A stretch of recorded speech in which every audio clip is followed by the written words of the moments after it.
Las palabras no solo describen la realidad. También la transforman y la conforman. Democracia, memoria, hogar, derecho, intuición. número. En este podcast, cada semana conversamos con un especialista diferente sobre una palabra clave para comprender el mundo. Una semana, una palabra.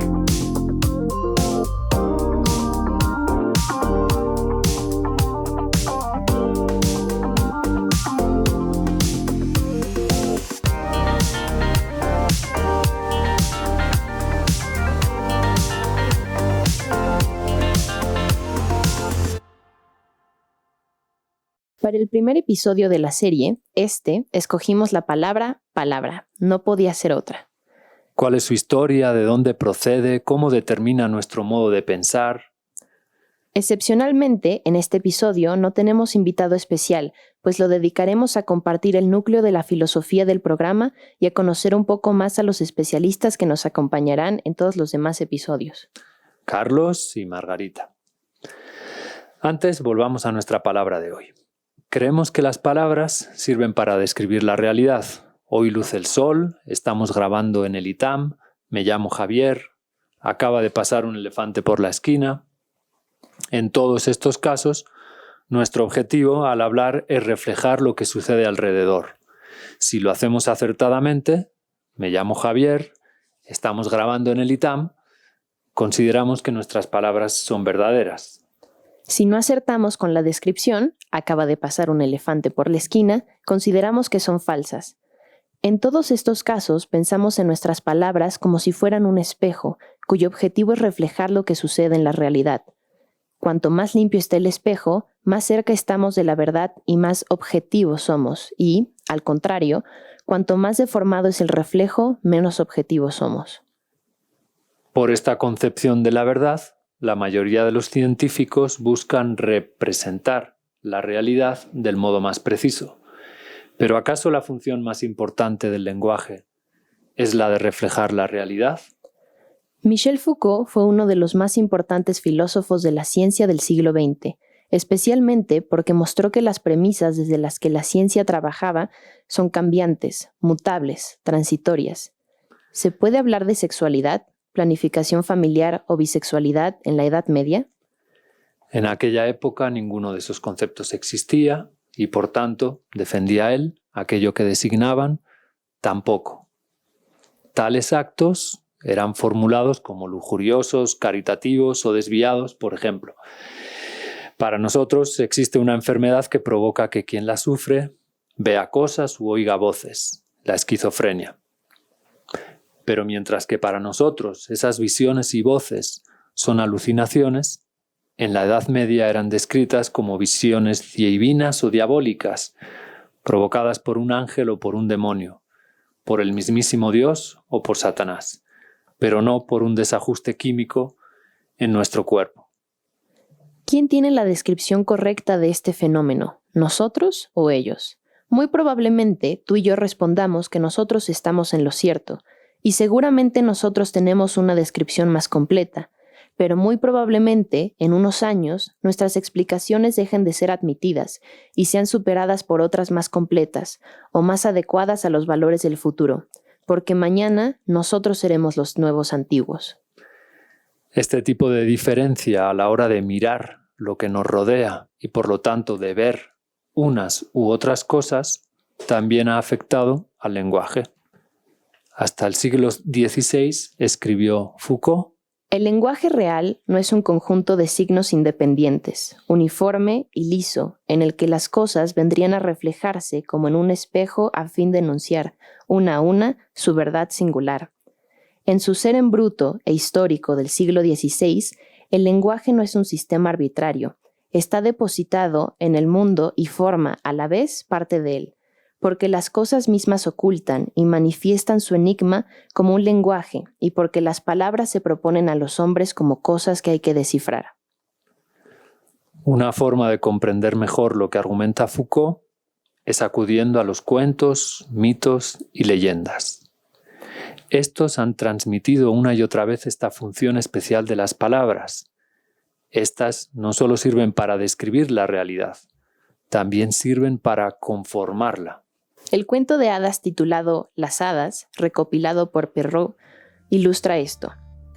Érase una vez una viuda con 2 hijas, la primogénita idéntica a la madre, la benjamina idéntica al padre, la primera orgullosa y de mal carácter, la segunda dulce y bondadosa.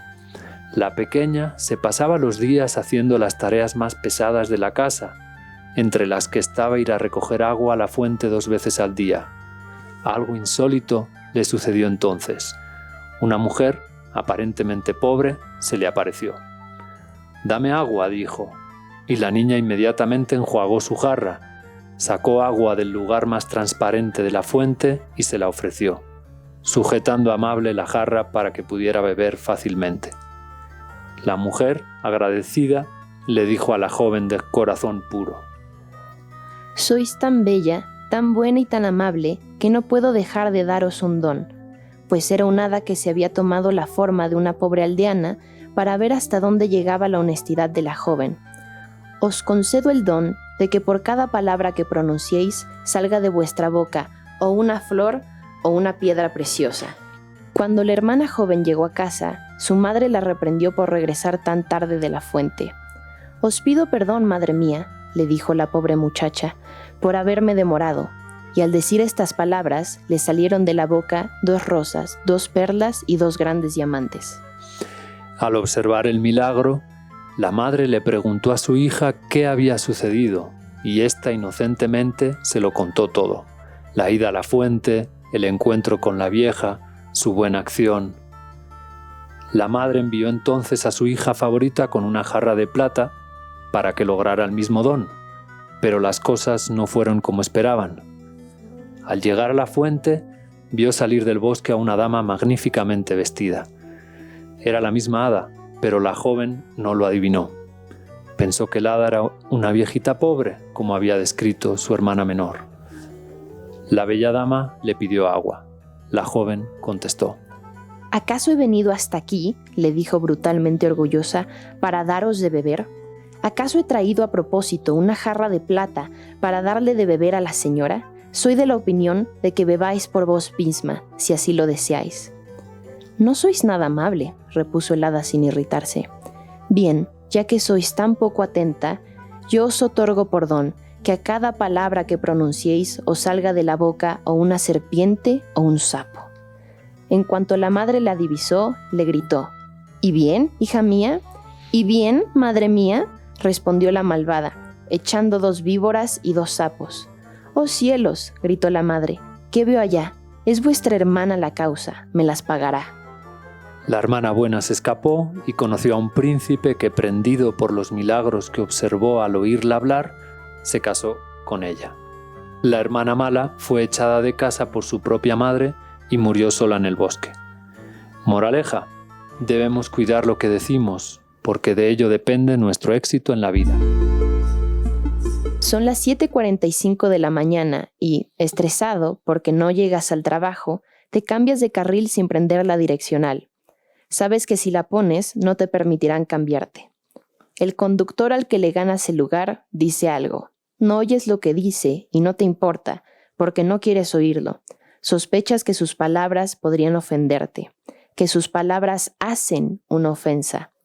Son las 8:20. Has llegado tarde a la oficina, pero no tan tarde como imaginabas, gracias a las imprudencias que cometiste al volante. Una compañera te saluda. «Tu suéter te queda bien cool». Sus palabras te alegran, te hacen el día. Las palabras pueden hacer cosas, buenas o malas, bellas o feas, justas o injustas. La pragmática de la lengua se dedica precisamente a estudiar esos actos que hacemos mediante la lengua y que van mucho más allá del acto de describir. Austin distinguió entre los enunciados que describen la realidad, los descriptivos o referenciales, y los que la conforman, realizativos o performativos. Cuando prometemos, juzgamos, evaluamos, expresamos nuestros sentimientos, calificamos, arbitramos, etc., no estamos describiendo la realidad con palabras, la estamos conformando. Los mitos de todas las culturas recogen esta dimensión realizativa o performativa, y nos describen las palabras como cosas que tenían un liviano peso. Al principio, Dios creó el cielo y la tierra. La tierra era algo uniforme y vacío. Las tinieblas cubrían el abismo, y el soplo de Dios aleteaba sobre las aguas. Entonces Dios dijo: «Hágase la luz», y la luz se hizo, dice el Génesis. En el principio era el Verbo, y el Verbo era con Dios, y el Verbo era Dios. Leemos en Juan. En el Egipto faraónico se contaba que el demiurgo creó el mundo con su sudor, o con el aire de la nariz, o con el semen que llevó al almacenarse, o con un escupitajo, o con lágrimas, o con palabras. Es decir, que las palabras tenían una consistencia semejante a la del aire, el sudor, las lágrimas, etc. Contaban nuestros más antiguos, dice el subcomandante Marcos, que los primeros dioses, cuando nacen el mundo, lo nacen cantando, y que de esa forma los pueblos mayas y sus descendientes empezaron a darle a la palabra un valor especial. La palabra tenía la capacidad de inventar cosas, de hacerlas que aparecieran.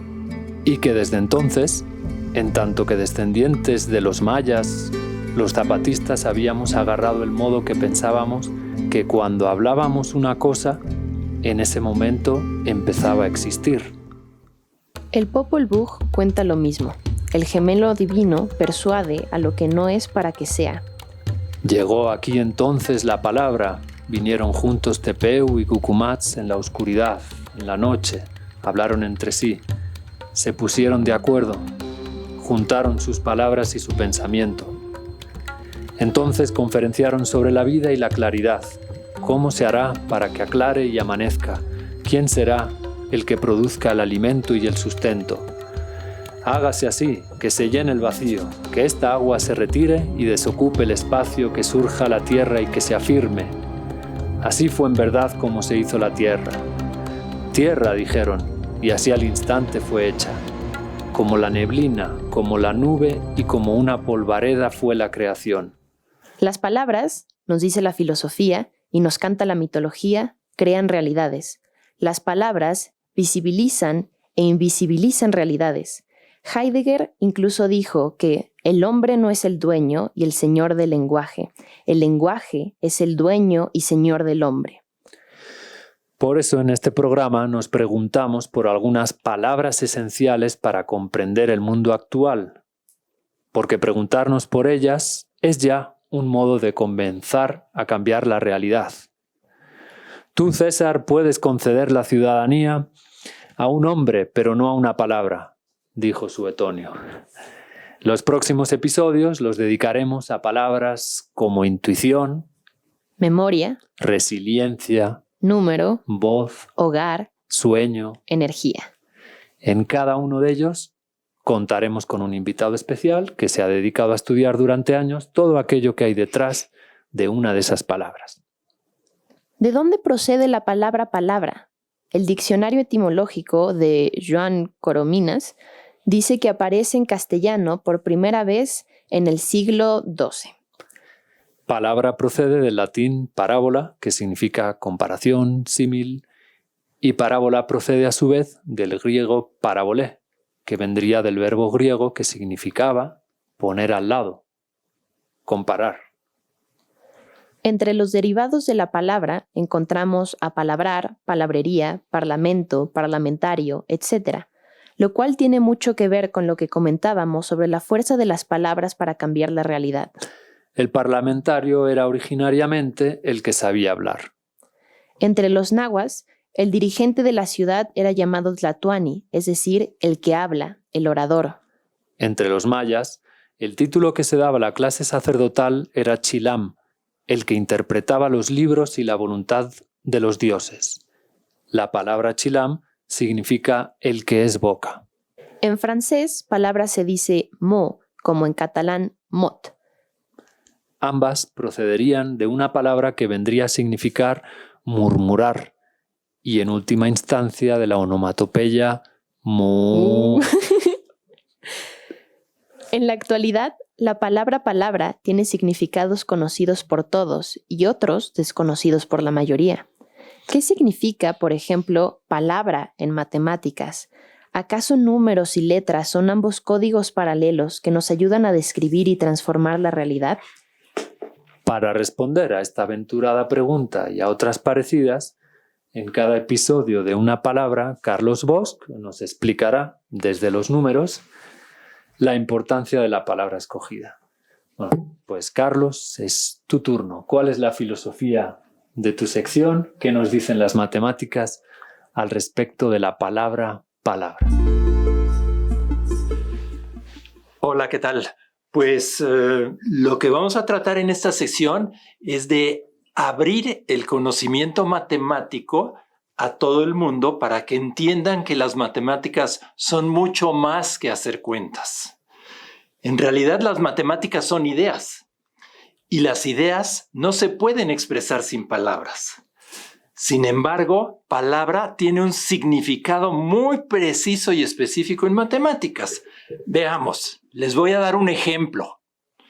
En matemáticas, una palabra es una sucesión ordenada de elementos tomados de un conjunto fijo.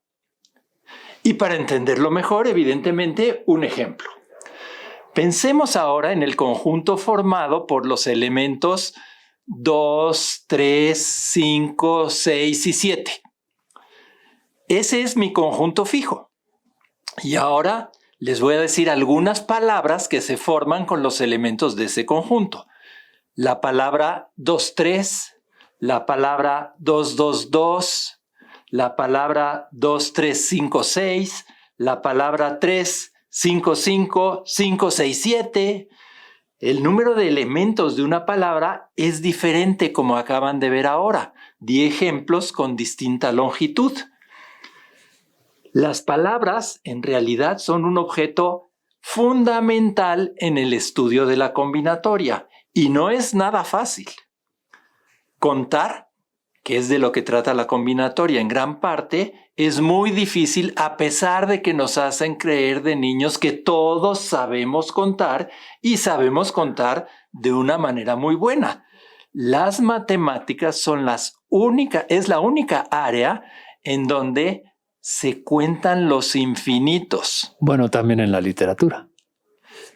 Pero en matemáticas se empieza con unas bases y se empieza a construir todo. Y no nada más contamos el infinito, sino que lo ordenamos.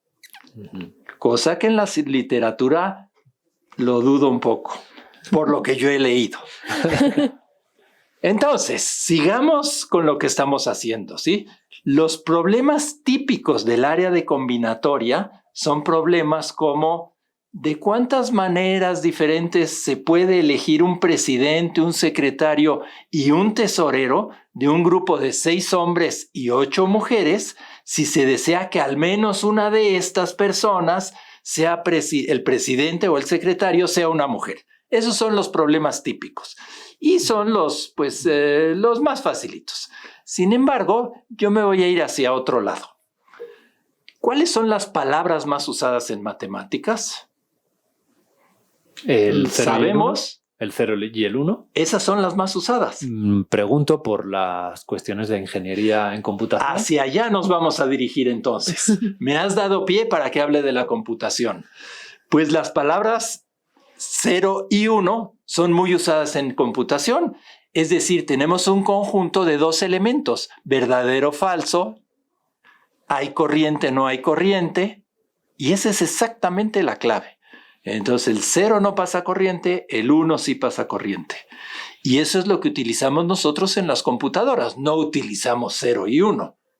Utilizamos que pasa la corriente o no pasa la corriente.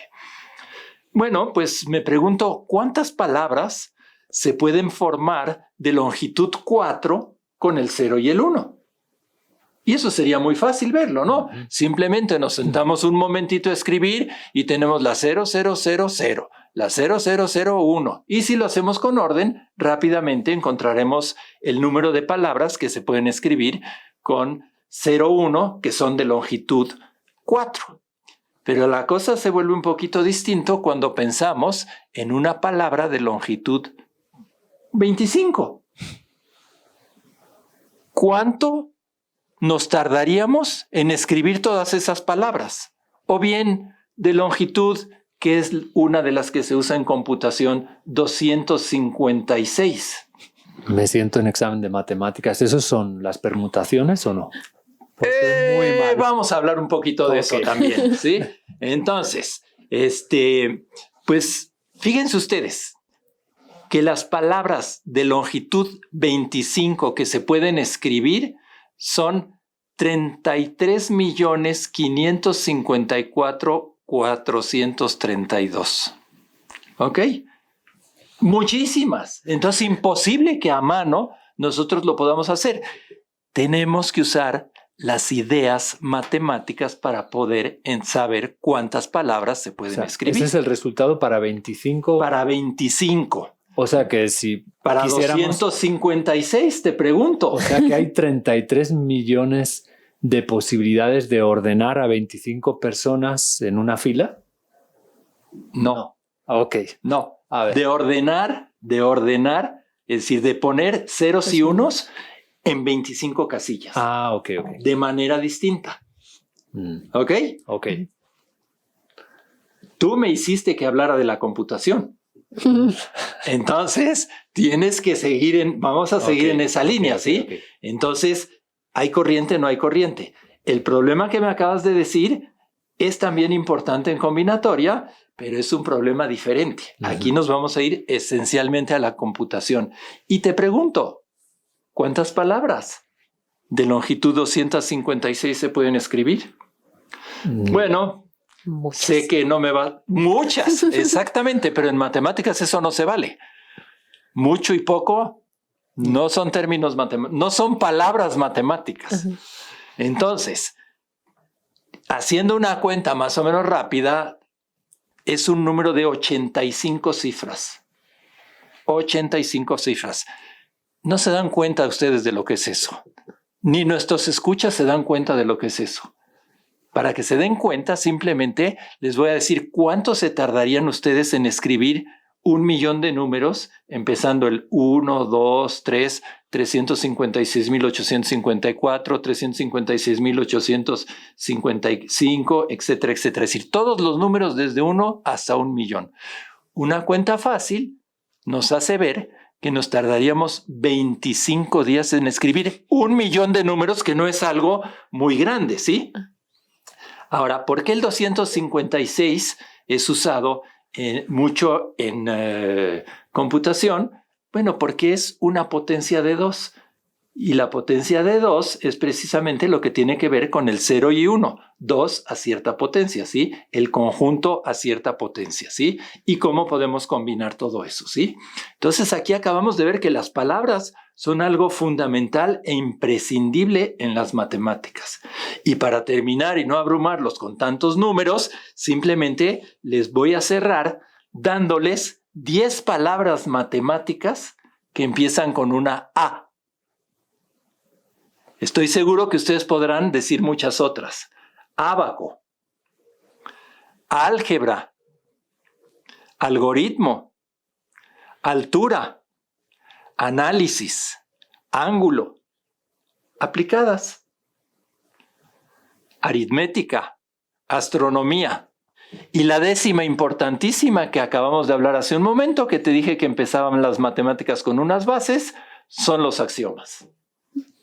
De esto tratará nuestra sección, poner en contexto la palabra que estemos estudiando, que estemos charlando, y ver cómo se relacionan cosas matemáticas de una manera, pues, sencilla.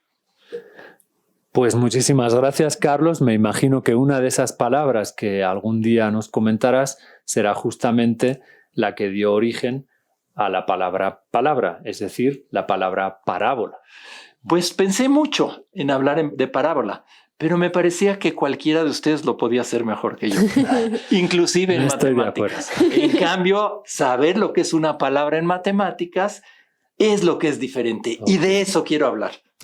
Interesante. Y la palabra parábola, además de su significado matemático, tiene otro tremendamente antiguo. Una parábola es una narración de un suceso del que se deduce, por analogía, una verdad o enseñanza.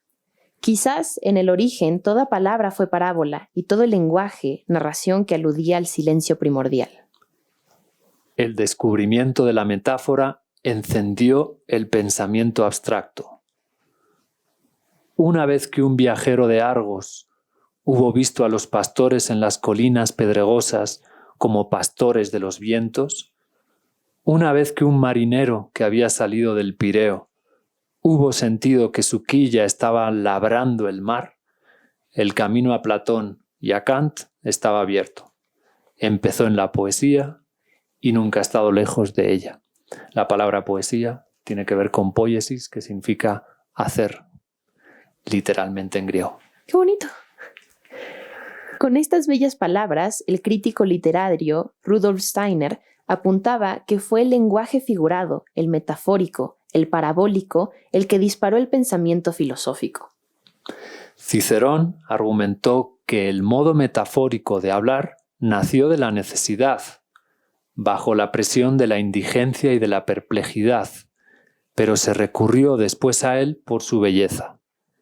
De la misma manera que el vestido ha sido inventado principalmente para proteger del frío y más tarde se utilizó para adornar y ennoblecer el cuerpo, así también el tropo, el lenguaje figurado, surgió de la necesidad, pero luego fue usado a menudo para deleitar. Incluso los campesinos hablan de los ojos de la vid. La parábola es una necesidad humana porque es el modo más eficiente de transmitir conocimiento. ¿Acaso Pitágoras, Heráclito, Chuang-Tze y Cristo no hablaban con parábolas? Además de buscar un vínculo entre las letras y los números, no sé si Carlos estaría de acuerdo con esto que acabamos de decir, que las parábolas es el mejor modo de aproximarnos a ciertas enseñanzas, las parábolas literarias, pues además de buscar un vínculo entre las letras y los números, en cada episodio de esta serie también nos hemos propuesto hallar un vínculo entre la palabra de la semana y nuestro mundo interior, entre las palabras clave del mundo contemporáneo y su fuerza psicológica y significado íntimo. Es decir, entre el significado literal de la palabra y su pregnancia metafórica y psicológica. ¿Qué nos dice la psicología sobre la palabra palabra? Para ello, hoy contamos, como en todos los próximos episodios, con Margarita Tarragona para respondernos. Margarita, ¿cuál es la filosofía de tu sección y cómo analizas tú la palabra palabra desde la psicología? Gracias, Javier. La perspectiva de esta sección es ver de qué manera la palabra del día se relaciona con la psicología y en algunas ocasiones en particular con la psicología del bienestar y qué podemos hacer para estar mejor. Y en este caso, la palabra palabra es una palabra importantísima. La palabra palabra es una palabra, para que vean. Importantísima por varias razones. Una, pensaba que para muchos autores algo que nos diferencia de los otros animales es justamente esta capacidad de hablar, de poner las cosas en palabras. Se ha visto que algunos animales pueden entender conceptos e incluso expresarlos, por ejemplo, a través de señas o apretando botones, pero hasta donde sabemos, solo los seres humanos podemos hablar. Y, por ejemplo, en la medición de la inteligencia, tradicionalmente se piensa como en dos grandes pilares de la inteligencia, y una es la inteligencia verbal, nuestra capacidad para entender y usar el lenguaje. La otra generalmente se considera la inteligencia numérica o matemática, especialidad de Carlos. Estamos promoviendo ambas, entonces. Sí. Aunque hoy en día se habla de muchas inteligencias, ¿no? Que también hay inteligencia interpersonal, intrapersonal, musical, en fin, pero sigue siendo la inteligencia verbal como uno de los marcadores de las capacidades humanas. También pensaba en algo que sé que a ti te interesa y que has mencionado, que es que las palabras constituyen nuestra experiencia. O sea, al hablar no solo estamos como emitiendo cápsulas de información, sino que al poner en palabras lo que vivimos, la manera en que describimos nuestra vivencia también le va dando forma a nuestra vivencia, ¿no? Me acuerdo, por ejemplo, algo que aprendíamos en la formación como terapeutas. Si llega una familia quejándose de un niño que es muy inquieto, que se porta muy mal, pues se puede decir, sí, es un niño muy problemático y lo estaría describiendo, pero a lo mejor se puede decir, es un niño lleno de energía y de curiosidad. Eso es un ángulo un poquito diferente. A lo mejor no resuelve la situación, pero le da un toque un poco diferente. Y también pensaba que la psicoterapia, que es pues, el acudir a un profesional para tratar de salir adelante en una época difícil, también es conocida como la cura hablada. La cura hablada. Justamente porque lo que sana es el poder conversar con otro, el poder ponerle palabras a nuestras vivencias. O sea, que no solo se trata de vivir mejor, sino también de contarnos mejor la historia de nuestra vida. Efectivamente. Y para eso es importante tener un vocabulario rico, ¿no? No solo porque eso te hace más inteligente, sino tener un vocabulario de nuestros sentimientos, de nuestras emociones, es importante. Es increíble que aún personas sumamente bien preparadas tienen un vocabulario emocional restringido, ¿no? Como me siento bien o mal. Y así como en la paleta de un pintor es importante tener muchos tonos, muchos colores, es importante poder decir si estoy melancólico, nostálgico, triste, preocupado, enojado, ansioso, esperanzado, tener más palabras para enriquecer nuestra vivencia. Y también en el área que a mí me encanta, que es la psicología del bienestar, se ha visto que es importante tener un vocabulario para conocer las fortalezas humanas y nuestras propias fortalezas. ¿Como entonces, por ejemplo? Por ejemplo, no solo decirle a un niño muy bien, sino mira, qué bien que le pusiste perseverancia a esa tarea. O qué bueno que eres generosa con tu hermanita y compartes tu juguete. Y también para nosotros mismos saber que es una fortaleza el sentido del humor, el sentido de justicia, la capacidad de perdonar, como que eso va poblando nuestra vida interior. Y lo último que quería mencionar es que también hay estudios recientes de nuestra conversación interior y de cómo nos hablamos a nosotros mismos. Y a veces nos hablamos a nosotros mismos de maneras que nunca le hablaríamos a nuestro mejor amigo. Y la autocompasión, por ejemplo, consiste en hablarnos a nosotros mismos como le hablaríamos a un amigo. Muy bien. Y quizás por eso es tan importante de vez en cuando cultivar el silencio, para justamente apagar esas voces demasiado dictatoriales con nosotros. Claro. Bueno, y por otras razones también, porque aunque hemos hablado de la importancia de la palabra, tú como meditador sabes mucho más que yo de eso, a veces tenemos como palabras que van muy rápido y casi sin sentido, y el poder entrar en silencio nos permite como apaciguar esa conversación interna, ¿no? Los budistas le llaman a ese discurso que no para, el mono interior, ¿no? Exacto. Bueno, pues muchísimas gracias, Margarita. Gracias, Javier. Gracias, Carlos. Gracias a todos. Te oiremos semana tras semana. Feliz de hacerlo. Hay que tener cuidado con lo que decimos. Dioses y humanos engendramos realidades con palabras. Y esta es quizás la enseñanza fundamental que nos ha dejado la palabra de la semana. Muchas gracias por tu escucha. Hasta la próxima semana en Una Palabra. ¿Una semana? Una palabra. Este es un espacio que ha sido producido gracias al Departamento Académico de Lenguas, el Departamento de Matemáticas, el Centro ITAM de Estudios del Bienestar y, por supuesto, Jesús y Emiliano, que aquí detrás, invisibles, nos acompañan. Y a los que les agradecemos grandemente que nos hayan ayudado.